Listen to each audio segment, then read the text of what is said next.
हिंदू धर्म में एकादशी के व्रत का महत्वपूर्ण स्थान है।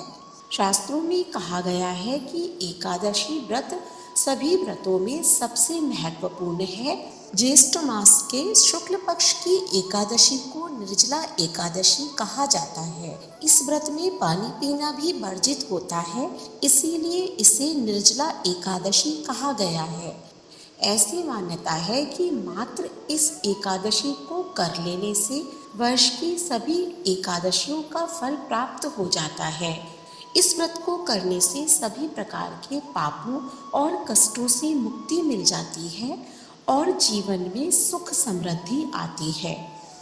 निर्जला एकादशी का व्रत रखने वाले को ब्रह्मचर्य का पालन अवश्य करना चाहिए और निर्जला एकादशी की कथा का श्रवण करना चाहिए। इस कथा के श्रवण से ही निर्जला एकादशी व्रत का संपूर्ण लाभ प्राप्त होता है। लेकिन इस कथा का संपूर्ण लाभ तभी मिलता है जब इस कथा को पूरा सुना जाए। इसीलिए हमारा आपसे निवेदन है कि इस कथा का पूर्ण श्रवण अवश्य करें। तो आइए हम सब भी 1000 गुना फल देने वाली निर्जला एकादशी व्रत की कथा का श्रवण करते हैं। नमस्कार, स्वागत है आपका सनातन ज्ञान और संस्कार चैनल पे। बोलिए विष्णु भगवान की जय। निर्जला एकादशी व्रत कथा। जब वेदव्यास ने पांडवों को चारों पुरुषार्थ धर्म, अर्थ, काम और मोक्ष देने वाले एकादशी व्रत का संकल्प कराया था, तब युधिष्ठिर ने कहा, जनार्दन, ज्येष्ठ मास के शुक्ल पक्ष में जो एकादशी पड़ती हो, कृपया उसका वर्णन कीजिए। भगवान श्री कृष्ण ने कहा, हे राजन, इसका वर्णन परम धर्मात्मा व्यास जी करेंगे, क्योंकि ये संपूर्ण शास्त्रों के तत्वज्ञ और वेद वेदांगों के पारंगत विद्वान हैं। तब वेदव्यास जी कहने लगे, कृष्ण और शुक्ल पक्ष की एकादशी में अन्न खाना वर्जित होता है।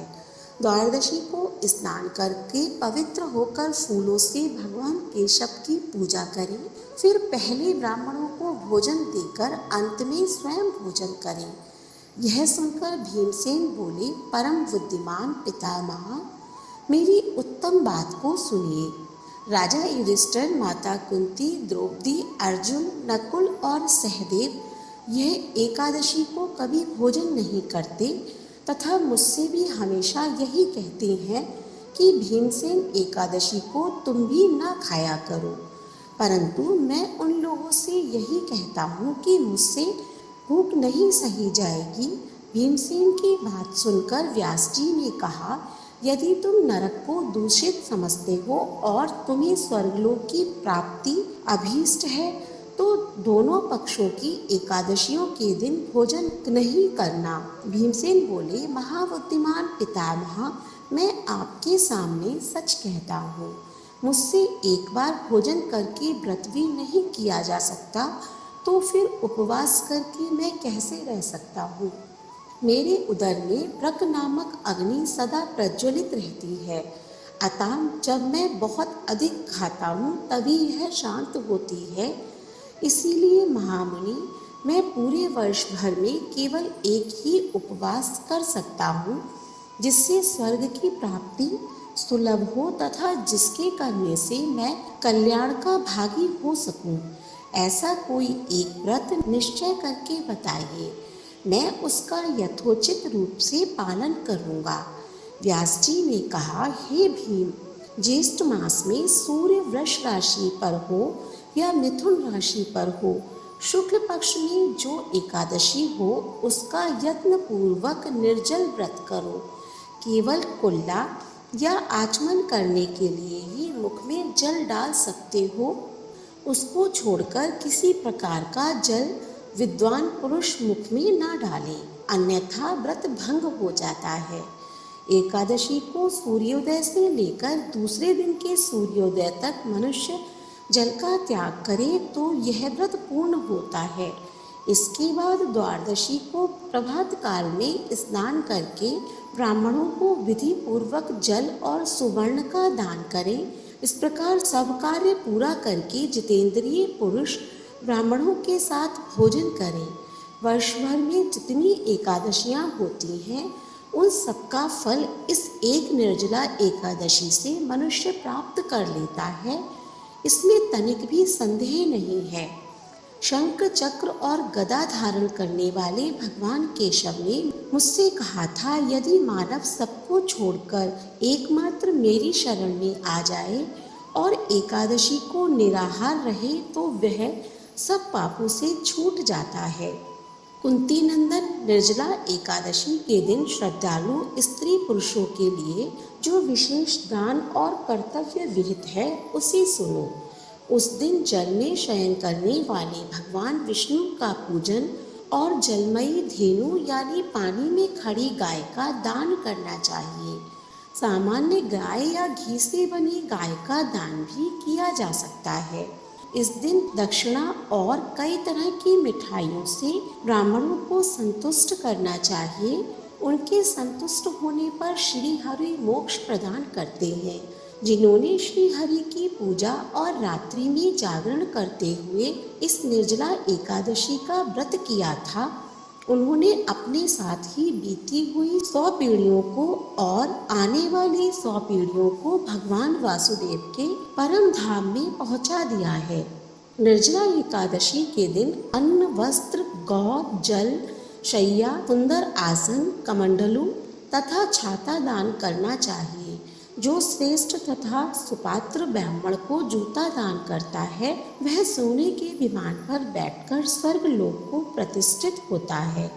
जो इस एकादशी की महिमा को भक्ति पूर्वक सुनता है अथवा उसका वर्णन करता है वह भी स्वर्गलोक में जाता है। चतुर्दशी युक्त अमावस्या को सूर्य ग्रहण के समय श्राद्ध करके मनुष्य जिस फल को प्राप्त करता है वही फल इस कथा को सुनने से भी मिलता है। भीमसेन, ज्येष्ठ मास में शुक्ल पक्ष की जो शुभ एकादशी होती है उसका निर्जल व्रत करना चाहिए। उस दिन श्रेष्ठ ब्राह्मणों को शक्कर के साथ जल के घड़े दान करना चाहिए। ऐसा करने से मनुष्य भगवान विष्णु के समीप पहुंचकर आनंद का अनुभव करता है। इसके बाद द्वादशी को ब्राह्मण भोजन कराने के बाद स्वयं भोजन करें। जो इस प्रकार पूर्ण रूप से पापनाशी एकादशी का व्रत करता है वह सब पापों से मुक्त होकर आनंदमय पद को प्राप्त होता है। यह सुनकर भीमसेन ने भी इस शुभ एकादशी का व्रत आरंभ किया। भगवान विष्णु को समर्पित निर्जला एकादशी के दिन प्यासे को पानी पिलाना पुण्य माना जाता है। इस दिन पशु पक्षियों को भी पानी पिलाना चाहिए। जहाँ साल भर की अन्य एकादशियों में आहार संयम का महत्व है, वहीं निर्जला एकादशी के दिन आहार के साथ ही जल का संयम भी जरूरी होता है।